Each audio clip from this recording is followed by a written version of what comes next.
La historia a menudo olvida a los que no encajan en el molde del héroe perfecto, pero la verdadera huella del valor no se mide por la integridad del cuerpo, sino por la invencibilidad del espíritu. Blas de Lezo y Olavarrieta no era un almirante de desfiles y uniformes impecables. Era un retazo de hombre, una colección de cicatrices y miembros perdidos que caminaba cojeando por las cubiertas de madera de la Real Armada Española. Le faltaba un ojo, le faltaba un brazo y le faltaba una pierna, pero lo que le sobraba era una determinación de hierro que terminó por arrodillar a la flota más grande que Gran Bretaña había reunido jamás. En este canal, no te vamos a contar la historia de un soldado común. Te vamos a contar la epopeya del medio hombre. El estratega que, con solo un puñado de barcos y una voluntad que desafiaba a la muerte, defendió la llave de las Indias contra una fuerza que parecía imparable. Si buscas un relato de victorias fáciles y caballeros de porcelana, este no es tu lugar. Aquí diseccionamos la huella del sacrificio extremo, esa marca que queda cuando un hombre decide que su honor y su patria valen mucho más que sus propios miembros. Cómo un hombre mutilado pudo orquestar la mayor derrota naval de la historia británica antes de las guerras mundiales, haciendo que el rey de Inglaterra prohibiera incluso mencionar su nombre. Quédate, porque lo que vas a escuchar es la anatomía de una resistencia imposible, donde el ingenio superó a los cañones y la dignidad superó a la agonía. Si quieres entender el precio de la lealtad absoluta y lo que sucede cuando un imperio choca contra un muro de voluntad inquebrantable, suscríbete ahora. Aquí no recordamos el pasado, lo defendemos en las trincheras de la memoria. Imagina el Caribe de 1741. Cartagena de Indias, la joya de la corona española, está bajo la sombra de la mayor flota de invasión que el mundo había visto. 186 barcos británicos al mando del almirante Vernon.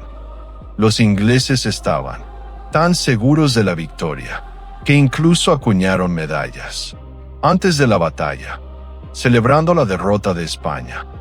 Pero no contaban con Blas de Lezo. A sus 52 años, Lezo ya había dejado su ojo en la batalla de Vélez Málaga, su pierna en la defensa de Tolón, 22, y su brazo en el asedio de Barcelona. Cada trozo de carne que perdió fue un tributo pagado a su deber. Miraba el horizonte, lleno de velas enemigas, con su único ojo, calculando no la huida, sino el sacrificio.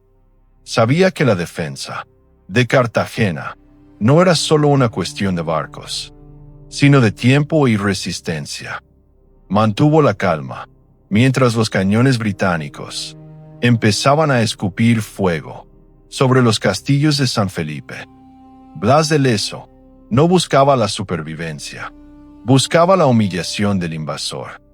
Esa es la esencia de la invulnerabilidad.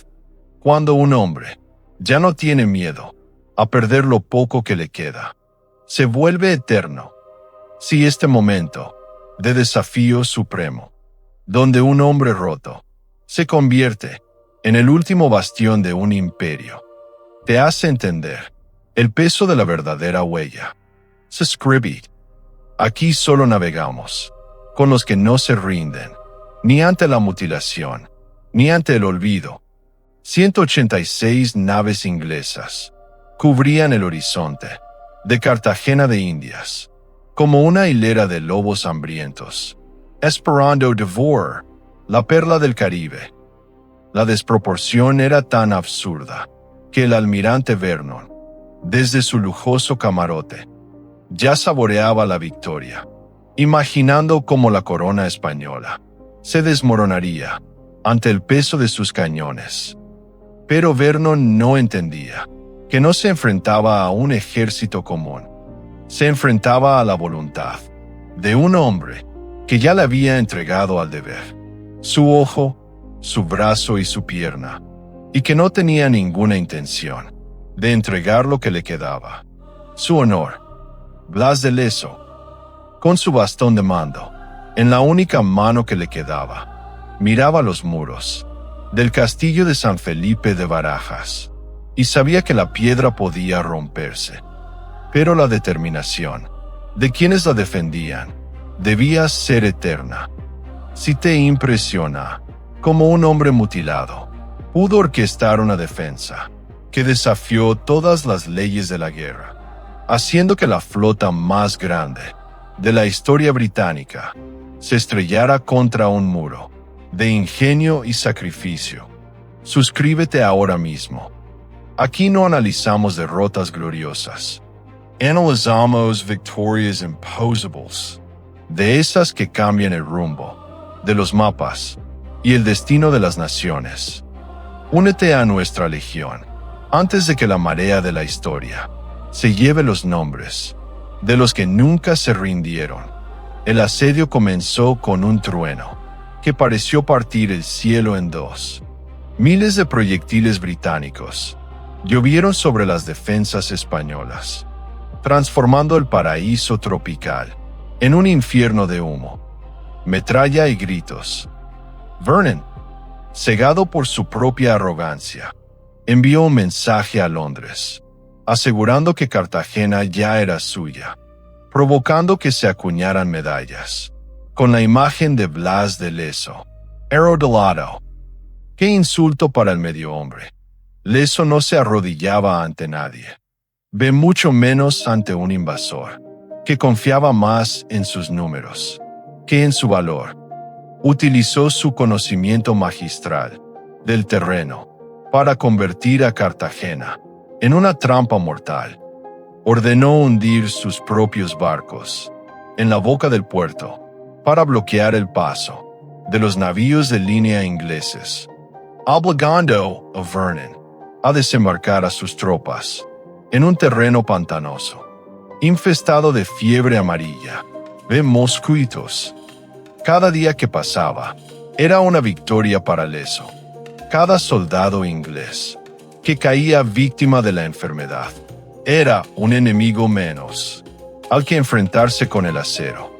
Pero la verdadera genialidad de Blas de Lezo se reveló en los muros del castillo de San Felipe, cuando los ingleses finalmente lanzaron un asalto masivo durante la noche, creyendo que sus escalas serían suficientes para superar las murallas. Se encontraron con una sorpresa aterradora.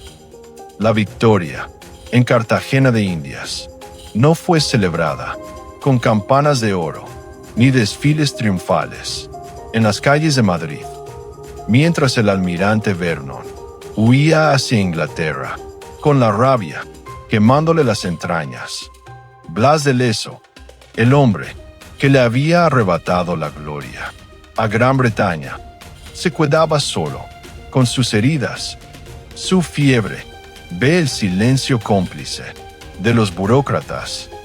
Había ganado la batalla más importante de su vida, había salvado el imperio, pero el precio que la historia le cobró fue el más amargo de todos: el desprecio de los que se quedaron en la seguridad de sus despachos, mientras él sangraba en las murallas. Lezo, el medio hombre, el retazo de carne y hierro, que humilló a 186 barcos, murió apenas unos meses después de la batalla, víctima de la peste, ve el agotamiento, en una habitación humilde de la ciudad que él mismo defendió. Si te duele el alma al pensar que el salvador de un continente fue enterrado en una fosa común, sin nombre y sin honores, mientras el rey de Inglaterra prohibía por decreto que se mencionara su derrota. Suscríbete ahora mismo. Aquí no solo rescatamos victorias, rescatamos la dignidad de los que fueron borrados por la envidia y el tiempo. Únete a nuestra guardia eterna, para que el nombre de Blas de Lezo nunca más sea pronunciado. En susurros, la ingratitud es el veneno que suele matar a los grandes hombres antes que el acero enemigo. El virrey Eslava, movido por la envidia hacia la genialidad de Lezo, se encargó de manchar su nombre ante la corte, restándole importancia a una gesta que hoy estudiamos con asombro. Lezo murió en la miseria, pidiendo a sus amigos que cuidaran de sus hijos, sin saber que su huella tardaría siglos en ser reconocida con la justicia que merecía. Pero el acero de su espada ve el eco de su pata de palo sobre la cubierta. No podían ser silenciados para siempre, mientras Inglaterra ocultaba sus medallas falsas en la oscuridad de sus archivos. El nombre de Blas de Lezo empezó a crecer en las tabernas de los marineros, en las leyendas de los puertos.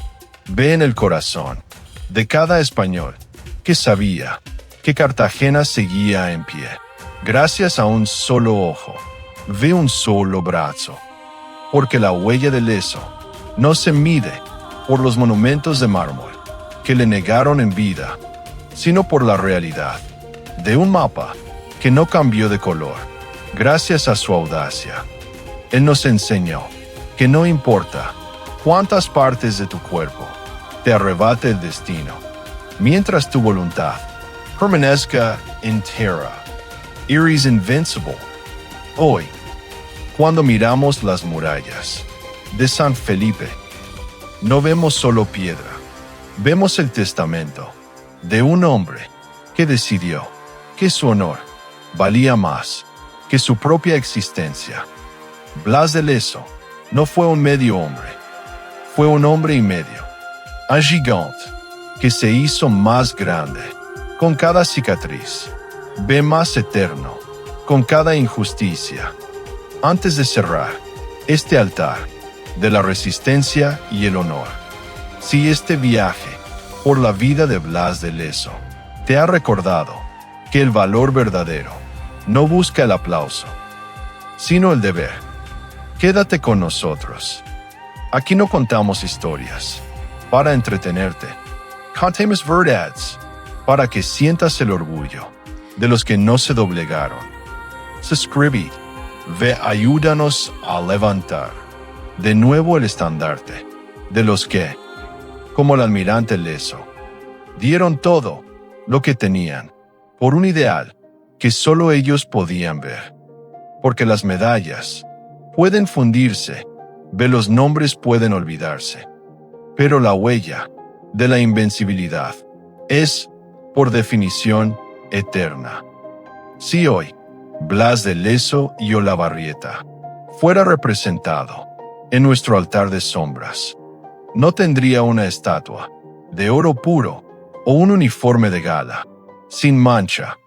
Tendría una pata de palo, astillada y curtida por la pólvora y el salitre, un parche de cuero negro que guardó durante décadas el secreto de su mirada perdida, una medalla inglesa falsa, encontrada en el barro de Cartagena, y una carta de despedida a sus hijos, escrita con la única mano que le quedó para defender su patria, no para celebrarlo como un hijo de leyenda inalcanzable, no para olvidar la amargura de su final solitario y pobre, sino para recordar la gran verdad de este canal. Toda huella deja sombra, y en la sombra de Blas de Lezo vemos el reflejo de lo que significa ser verdaderamente yenilmes, caer pedazo a pedazo, ama hasta boyune ememek. La historia no necesita cuerpos perfectos, necesita voluntades de hierro. Esto fue la huella que dejaron